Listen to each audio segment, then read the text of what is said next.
Hello everyone.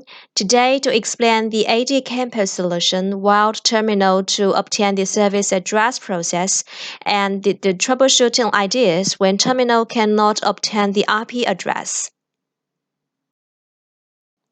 Details of the process of obtaining service IP address for wild terminals. This course mainly focuses on the service IP address assignment process, so there are three prerequisites for our course. First, the management address of the VSI 4094 interface of the leaf device should be interoperate with the VLAN 4094 management address of the DHCP server, and if the DHCP server is an HA fabric, then you need to ensure that the management address of the VSI 4094 interface of the leaf device to the management addresses of both DHCP servers are reachable. The second point, you need to ensure that the service scope belonging to the terminal has been created properly in the DHCP server. And of course, if the DHCP server is employed in HA, you need to ensure that the service scopes of both DHCP servers have been created properly. Please note that the operation about DHCP server mentioned later in this video needs to be checked on both DHCP servers if the DHCP server is deployed in HA regardless of load balancing mode or primary backup mode. The third point is that you need to ensure that the service terminal has been properly authenticated, which means that you can see the authentication information of that terminal on leaf.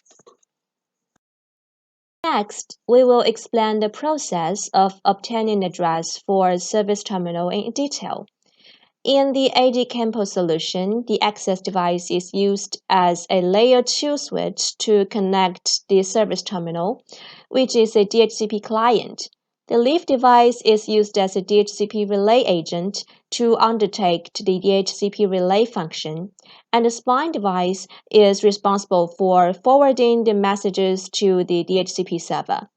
The process of obtaining address by service terminal can be basically divided into 5 steps. First, the service terminal starts to send any message to trigger the authentication, and after the authentication is passed, the EIA sends the authentication information to the leaf device. In the second step, the service terminal sends DHCP discover messages to the leaf switch through the layer 2 transit of access device. And when the leaf device with DHCP relay function receives DHCP discover messages sent by DHCP clients in broadcast mode, the leaf device will match the dynamic AC according to the MAC information of the terminal and map the traffic to the VSI instance according to the dynamic AC. The VXLAN ID is encapsulated in the option 82 field of the DHCP message, and the source address in the DHCP discovery message is modified to the IP address of VSI interface 4094 of the relay device, and the DHCP discovery message is forwarded to the specified DHCP server in the form of unicast.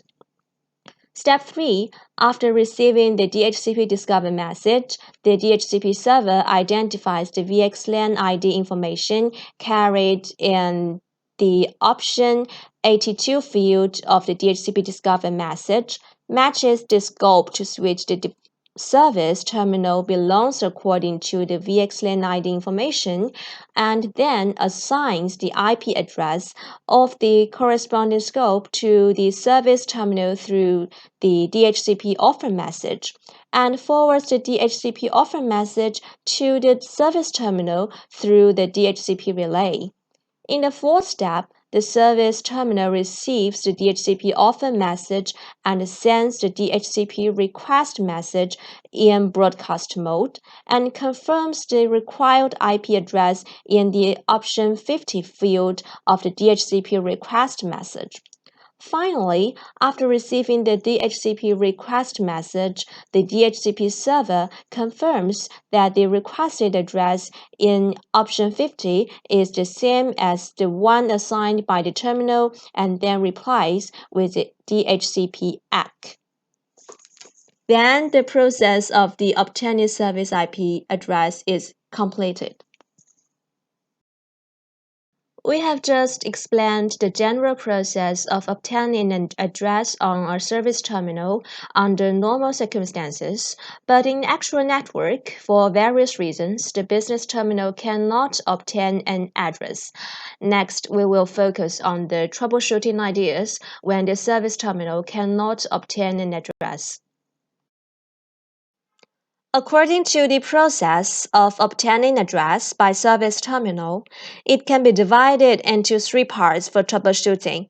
First, we need to confirm whether the terminal sends DHCP discover message normally. And if we confirm that the service terminal has sent DHCP discover message, then we need to confirm whether the DHCP server has received DHCP discover message and whether the received DHCP discover message carries the correct option field. If it's confirmed that the DHCP server has received the correct DHCP discover message, but the DHCP server does not reply the DHCP offer message, then we need to seriously check whether there is any abnormality in our DHCP server. Now we move on to the detailed troubleshooting method when the service terminal cannot obtain the address. The first step is to confirm whether the terminal has sent DHCP discover messages normally. Generally speaking, we can catch packets on the terminal or deploy traffic statistics on the access downlink port, and the traffic being tracked is UDP messages, which is source port of 68. By the above two ways, if it is confirmed that the terminal device does not send DHCP discover messages, it is suggested that you can trigger the terminal to send DHCP discover messages by resetting the NIC or rebooting the terminal device. If we can catch or track the DHCP discover message from the terminal at the downlink port of the access device, we need to catch packets at the VLAN 4094 management NIC of the DHCP server to confirm whether the DHCP server has received the correct DHCP discover message. If the DHCP discover messages sent by the service terminal are not caught on the DHCP server, we need to check whether the DHCP-related configuration of each network node is correct first. For the access device configuration, if the terminal is a mute terminal that can send DHCP discover messages only when the device is rebooted, then you need to configure the edge ports of the access downstream ports to prevent the port STP change from dropping the DHCP discover messages sent by the terminal. In addition, the access uplink ports needs to trunk all the LAN to ensure that messages are forwarded out from the access uplink port. Next, check the leaf device configuration. On the leaf device, use the display L2 VPN forwarding AC for both command to find the VSI instance authorized by the terminal based on the terminal MAC and confirm whether the VXLAN associated with the VSI instance is correct. Then check whether the VSI interface DHCP relay configuration is correct according to the VSI interface associated with the VSI instance. That is, the relay address is the VLAN 4094 administrative address of the DHCP server. Finally, confirm that the leaf device has enabled DHCP snooping and configure the leaf uplink port as the DHCP snooping trusted interface. The configuration introduced above ensures that DHCP discover messages sent by the terminal are sent to the DHCP server. Now we can capture packets in VLAN 4094 of the DHCP server and check whether the option 82 field carried in the captured DHCP discover messages is consistent with the policy of the scope corresponding to the service terminal of the DHCP server.